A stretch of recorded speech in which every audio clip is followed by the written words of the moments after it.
बच्चों आज हम करेंगे क्लास 10th का चैप्टर ट्रिग्नोमेट्री का एक्सरसाइज 8.1 पूरा सॉल्यूशन करेंगे हम इस चैप्टर का। इस चैप्टर में हमारा जो 8.1 है इसका पूरा कंप्लीट सॉल्यूशन मैं आपको करके बताऊंगा। ठीक है बच्चों, बस आप ध्यान से देखेंगे और एक एक क्वेश्चन का सॉल्यूशन मैं बहुत ही आसानी तरीके से बताऊँगा आपको, जिससे आपको कोई भी दिक्कत नहीं होगी इस पूरे एक्सरसाइज को करने में। ठीक है जी बच्चों, तो सबसे पहले हम देख लेते हैं क्वेश्चन हमारा क्या कह रहा है। इस एक्सरसाइज 8.1 का फर्स्ट क्वेश्चन है। इसमें क्या बोलता है कि in triangle ABC right angle at B, एक ट्रायंगल एबीसी है, राइट एंगल बी पर है, ए बी दिया हुआ है 24 सेंटीमीटर, बी सी दिया हुआ है 7 सेंटीमीटर। डिटरमाइन, आपको निकालना क्या है, साइन ए कोस सी, साइन सी कोस सी। ठीक है जी बच्चों, तो सबसे पहले जो क्वेश्चन दिया हुआ है उस क्वेश्चन को देख के पढ़ लो। बोला गया एक ट्रायंगल एबीसी है, बना लेंगे एक ट्रायंगल एबीसी। ठीक है जी, और राइट एंगल एट बी, तो मतलब बी पर क्या है आपका राइट एंगल है 90 डिग्री बी पर हो गया, तो बाकी के ए और सी ये हो जाएंगे। ठीक है जी बच्चों, अब इसमें क्या बोला है, ए बी की वैल्यू 24 सेंटीमीटर है तो ए बी ये हो जाएगा 24 सेंटीमीटर, बी सी की वैल्यू 7 सेंटीमीटर है तो बी सी ये हो जाएगा 7 सेंटीमीटर। अब आपको मैंने क्या बोला था पिछली क्लास में, मैंने आपको बोला था जब मैंने आपको बेसिक कॉन्सेप्ट पढ़ाया था ट्रिग्नोमेट्री का, तो उसमें मैंने बताया था कि आपको ए बी पता है, बी सी पता है, मतलब ट्रायंगल के दो साइड पता है तो आप तीसरा साइड निकाल सकते हो। क्लियर है पहली चीज़। अब इसमें जो 90 डिग्री के जो अपोजिट होता है वो ऑलवेज क्या होता है, एच होता है। इस बात का आपको पता है, नहीं पता है तो ध्यान से देख लो कि 90 डिग्री के अपोजिट वाला जो होता है एच होता है। और कोई भी एंगल अगर मार्क है, जैसे एंगल सी मार्क है, तो इसके अपोजिट वाला परपेंडिकुलर होगा और इसके एडजेसेंट वाला बेस होगा। इस बात का ध्यान रखना है आपको। तो आपका ये एच हो गया। पाइथागोरस थ्योरम क्या कहता है, पाइथागोरस थ्योरम के हिसाब से एच स्क्वायर बराबर हो जाता है P square plus B square, मतलब बाकी के दो साइड का स्क्वायर का सम। तो यहाँ से जब मैं सॉल्व करूँगा एच स्क्वायर बराबर, तो ये हो जाएगा 24 का स्क्वायर और बी हो जाएगा 7 का स्क्वायर। ठीक है जी बच्चों, अब यहाँ पी और बी की बात ही नहीं है, बात ये है कि दो साइड का स्क्वायर का सम जो होता है वो एच स्क्वायर होता है। इस बात का आपको ध्यान रखना है। तो अब आप क्या करोगे, यहाँ से एच स्क्वायर बराबर हो जाएगा 24 का स्क्वायर निकालते हो तो कितना आता है 576, और 7 का स्क्वायर निकालते हो तो कितना आता है 49 आता है। अब यहाँ से जब एच स्क्वायर निकालोगे, सॉल्व करोगे तो 625 आ जाएगा। फिर जब आप इसे स्क्वायर रूट, स्क्वायर इधर अगर रूट में हो जाएगा तो 625 किसका स्क्वायर होता है 25 का, तो h की जो वैल्यू आ जाएगी आपकी कितनी आ जाएगी, कंप्लीट आ जाएगी 25। क्लियर है जी बच्चों। तो देखो आपको क्या है, एक ट्रायंगल के तीनों साइड मिल गए, मतलब मैं यहाँ पर लिख दूँ ये वाला आपका 24 हो गया, ये 7 हो गया और ये वाला कितना हो गया 25 सेंटीमीटर हो गया। इतनी सी बात समझ में आ गई बच्चों। तो चलो हम सबसे पहले पहला पार्ट करते हैं। हमारा पहला पार्ट क्या है, देखो बोला है साइन ए और कॉस सी निकालना है। तो सबसे पहले आप क्या करोगे, साइन ए निकालोगे। साइन का फॉर्मूला क्या होता है, पी बाई एच। ये आपको पिछली क्लास में मैंने बता दिया था कि फॉर्मूला कैसे याद करना, नहीं पता हो तो एक चीज़ मैं यहाँ पे बना के दिखाए तो आप इस तरीके से इसे याद कर सकते हो। देखो क्या है, आपको क्या लिखना है, पी बी पी, पाकिस्तान भूखा प्यासा, हिंदुस्तान हरा भरा, इस वाले टेक्निक से याद कर लो। या फिर प्याज बिना पकोड़े होते हैं बेकार, बहुत सारे टेक्निक है, आप उन टेक्निक से क्या करोगे, ये सारी चीज़ें आप इजीली याद कर पाओगे। तो यहाँ आपको क्या लिखना है, साइन लिखना है, यहाँ क्या लिखना है कोस, यहाँ लिख दो टेन, और टेन का जो रेसिप्रोकल होता है वो होता है कॉट, कोस का रेसिप्रोकल होता है सेक। ये नहीं याद है तो याद कर लो, साइन का जो रेसिप्रोकल होता है वो क्या होता है, कोसेक होता है। इस बात का आपको ध्यान रखना है। तो यहाँ से जब आप सॉल्व करते हो तो सारी चीज़ें ही आपको मिल जाती है। तो साइन का जो फॉर्मूला क्या आ गया, पी बाई एच, साइन का फॉर्मूला क्या होगा, पी बाई एच। अब हम बात करेंगे साइन ए लिखा हुआ है, तो ए का मतलब एंगल कहाँ पर है, ये है यहाँ पर। इसी बात का ही तो ध्यान देना है आपको कि ए अगर यहाँ पे दिया हुआ है तो इसके अपोजिट वाला परपेंडिकुलर होगा, इसके जो एडजेसेंट होगा वो बेस होगा, और 90 डिग्री के अपोजिट में हाइपोटेनस ये ऑलवेज फिक्स होता है। क्लियर है। तो जो परपेंडिकुलर हो जाएगा वो क्या हो जाएगा, बी सी हो जाएगा, और हाइपोटेनस ऑलवेज फिक्स होता है, दैट इज व्हाट योर ए सी। तो बी सी की वैल्यू कितनी दी हुई है बच्चों, 7 दी हुई है, और ए सी की वैल्यू आपने निकाल ली थी वो कितनी है 25। तो हाँ जी बच्चों, साइन ए का आपका आंसर आ चुका है। क्योंकि आप 10th क्लास में हो तो आपको बहुत ही ध्यान से इन बेसिक चीज़ों को देखना होगा स्टार्टिंग में। धीरे धीरे जब आप प्रैक्टिस करोगे तो ये आपका बिल्कुल ट्रिग्नोमेट्री परफेक्ट हो जाएगा। ठीक है, अब हम निकालते हैं कॉस सी। तो जी बच्चों देखो कॉस सी का मतलब क्या है, एंगल यहाँ बना है। पहले फॉर्मूला देख लो, कॉस का फॉर्मूला क्या होता है, बी बाई एच। फॉर्मूला तो आपका सेम ही रहेगा, लेकिन बस उसके जो साइड्स होंगे वो चेंज होंगे। अब कॉस सी है, सी एंगल यहाँ पर है तो परपेंडिकुलर ये हो जाएगा और बेस ये हो जाएगा। ठीक है जी बच्चों, तो बेस क्या हो जाएगा, यहाँ बी सी हो जाएगा, और एच ऑलवेज फिक्स रहता है तो ये ए सी ही रहेगा। तो बी सी की वैल्यू कितनी हो जाएगी 7, और ए सी की वैल्यू कितनी हो जाएगी 25 हो जाएगी। आ रही है बात समझ में बच्चों। अब इसका सेकंड पार्ट करते हैं हम। सेकंड पार्ट अब फटाफट कर पाएंगे क्योंकि फर्स्ट पार्ट पे हमने ज़्यादा ध्यान दिया है। आपको क्या निकालना है, साइन सी निकालना है। हाँ जी बच्चों, साइन सी, साइन का फॉर्मूला पी बाई एच होता है।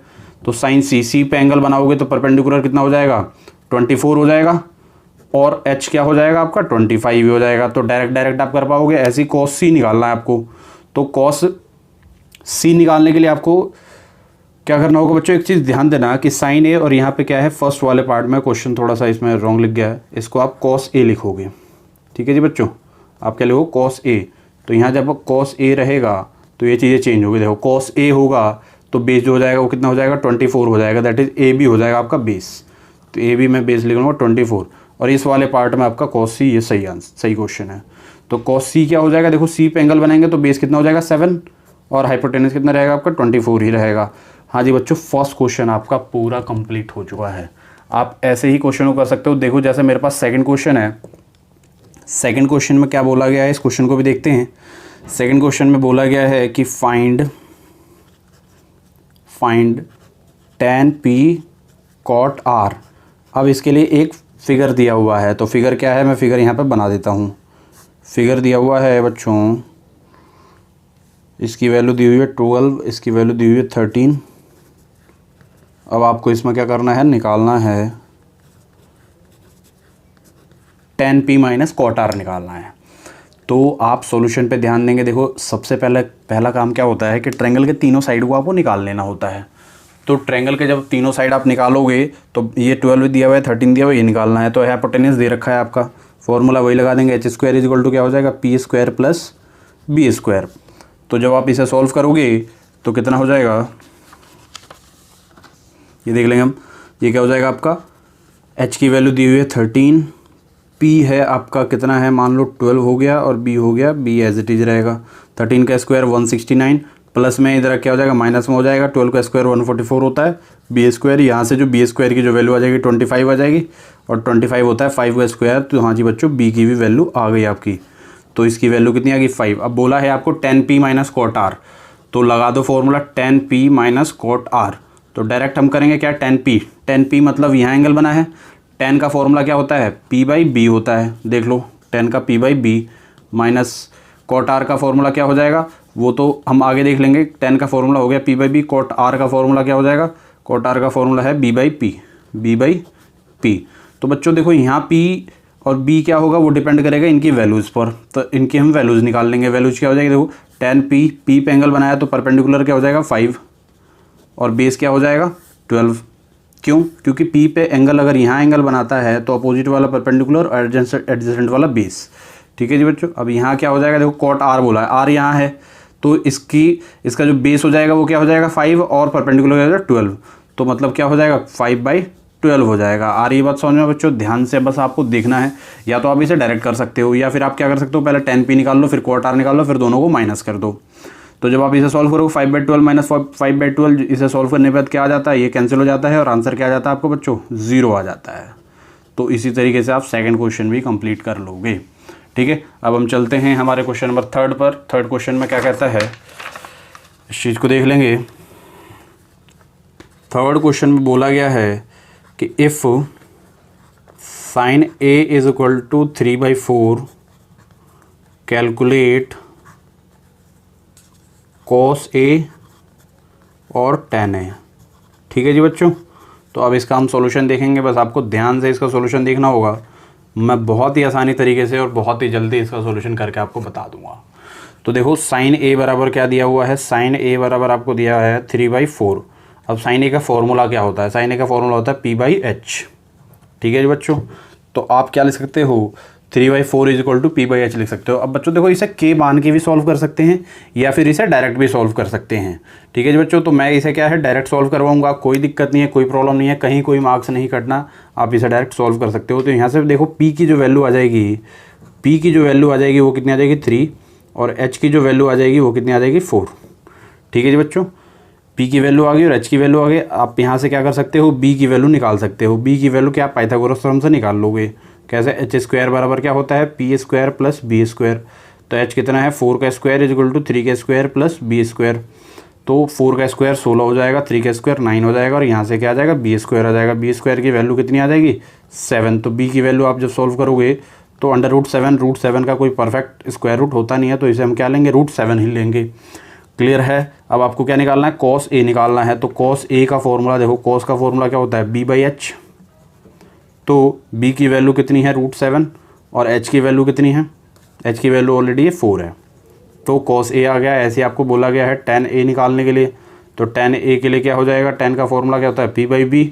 तो tan a में p/p, p की वैल्यू कितनी हो जाएगी, 3 हो जाएगी, और b की वैल्यू कितनी है बच्चों, √7। तो हाँ जी बच्चों, ये आपका दोनों ही पार्ट इसका कंप्लीट हो चुका है। अब हम फटाफट बढ़ते हैं नेक्स्ट क्वेश्चन पर। क्वेश्चन हमारा फोर्थ क्वेश्चन क्या कहता है कि if it is given that 15 cot a, ध्यान से देखेंगे, मैं फास्ट कराने की कोशिश कर रहा हूँ। 15 cot a = 8, find sin a and sec a, sin a and sec a। ठीक है जी बच्चों, तो आपको इसे फिर वैसे ही सॉल्व करना है। ईजिली आप सॉल्व कर पाओगे बिना किसी दिक्कत के। आपको दिया कितना है, 15 cot a = 8 दिया हुआ है। अब आप क्या कर सकते हो, 15 मल्टीप्लाई में है तो इधर क्या हो जाएगा, डिवाइड में हो जाएगा, 8/15। अब फिर वही फॉर्मूला, इसे कंपेयर कर देना है, क्या होता है, b/p होता है। तो यहाँ से b की जो वैल्यू हो जाएगी 8 हो जाएगी, और p की जो वैल्यू हो जाएगी वो कितनी हो जाएगी, 15, और h आपका मिसिंग है। तो h क्या करोगे, आप फॉर्मूले से निकाल लोगे।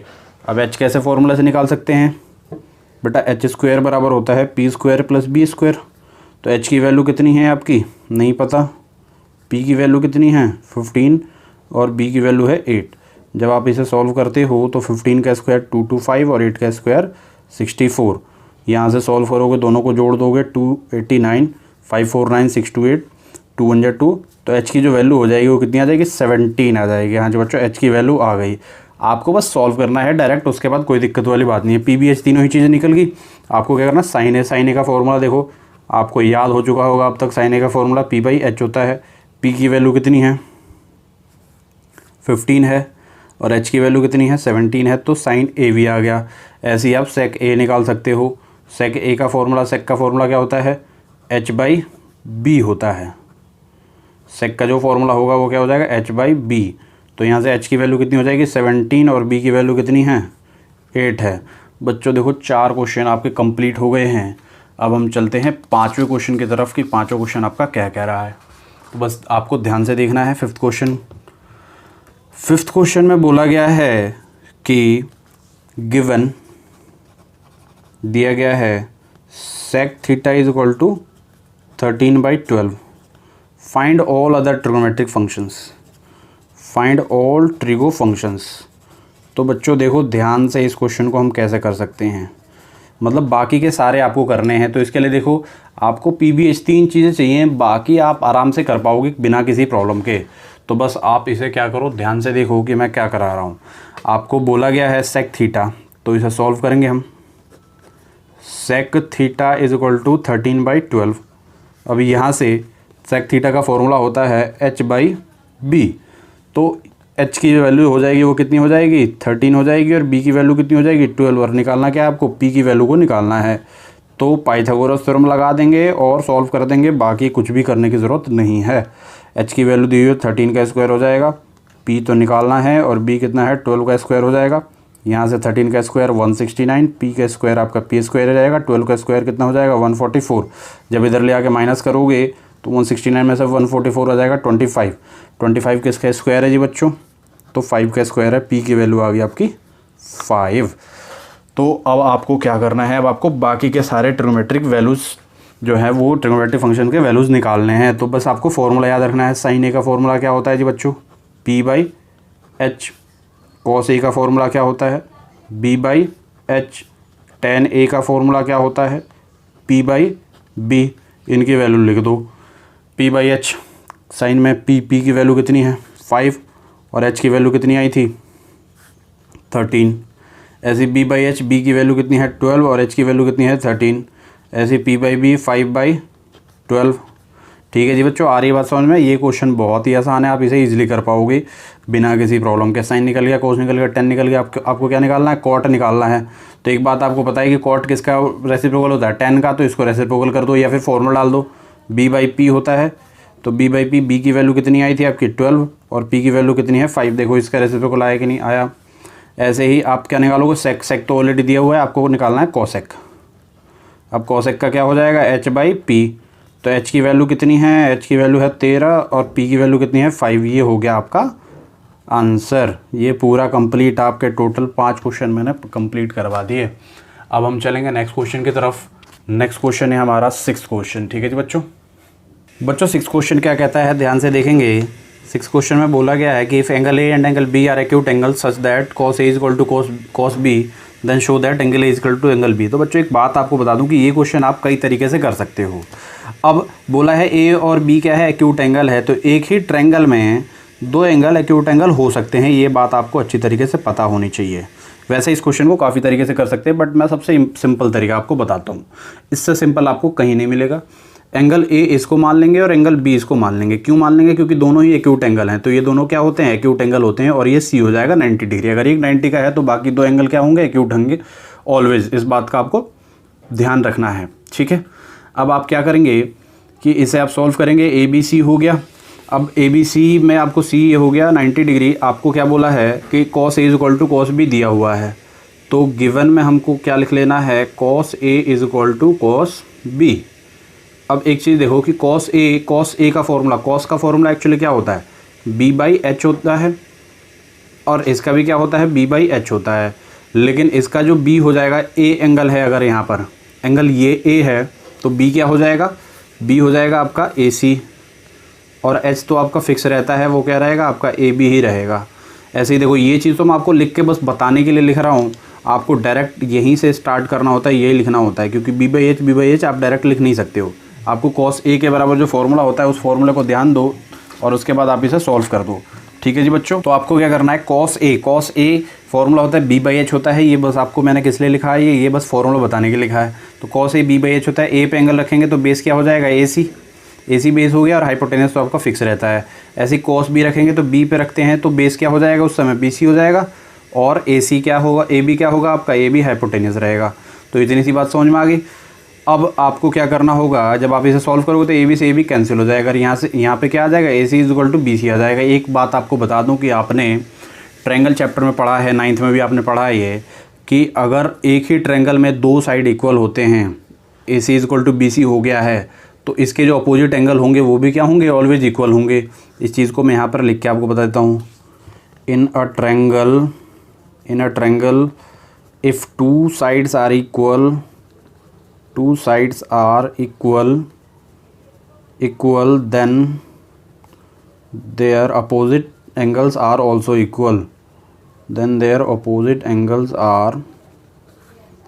are also equal. इस बात का आपको ध्यान रखना है।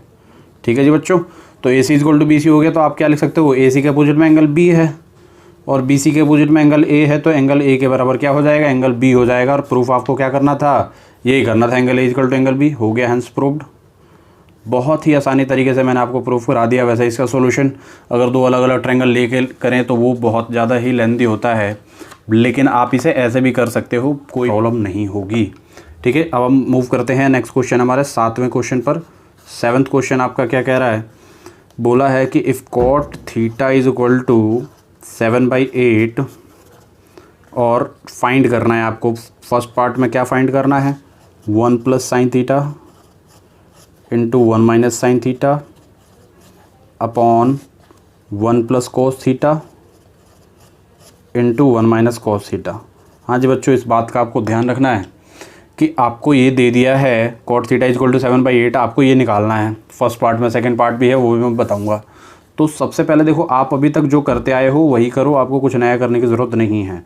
क्या करो, cot थीटा इक्वल टू 7/8 दिया हुआ है, तो यहाँ से क्या हो जाएगा, cot थीटा का फॉर्मूला क्या होता है, B/P होता है।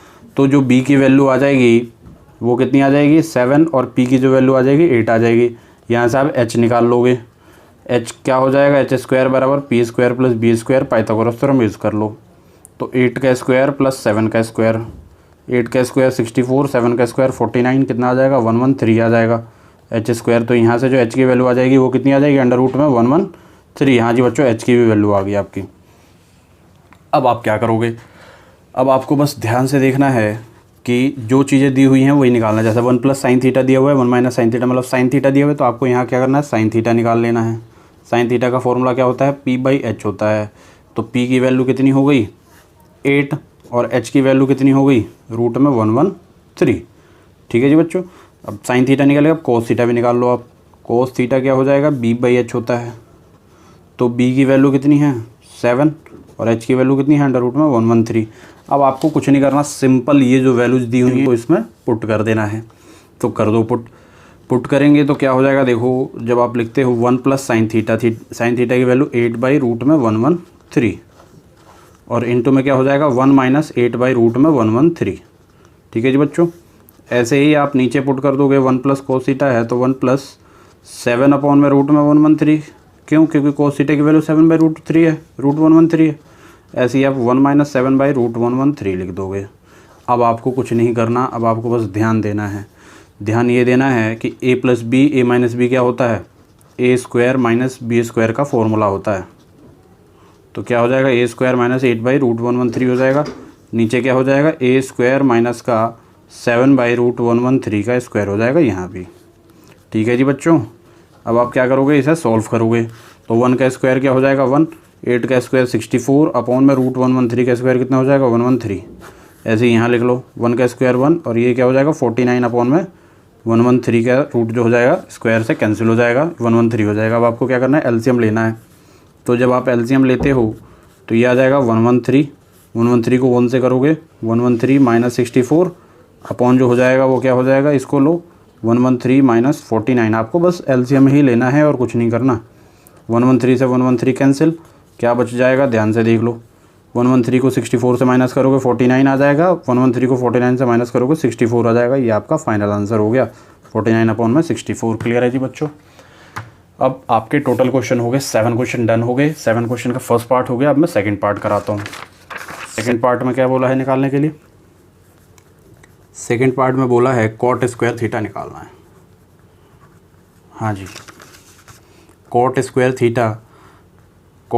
थीटा आप कैसे निकालोगे, तो आपको इसके लिए क्या करना पड़ेगा, कॉट थीटा निकालना पड़ेगा। फिर कॉट थीटा जो हो जाएगा, कॉट थीटा का फॉर्मूला क्या होता है b/p।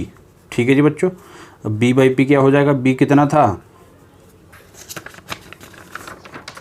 b कितना दिया हुआ था 7 और p कितना है 8, तो 7/8 ही हो जाएगा, ये 7/8।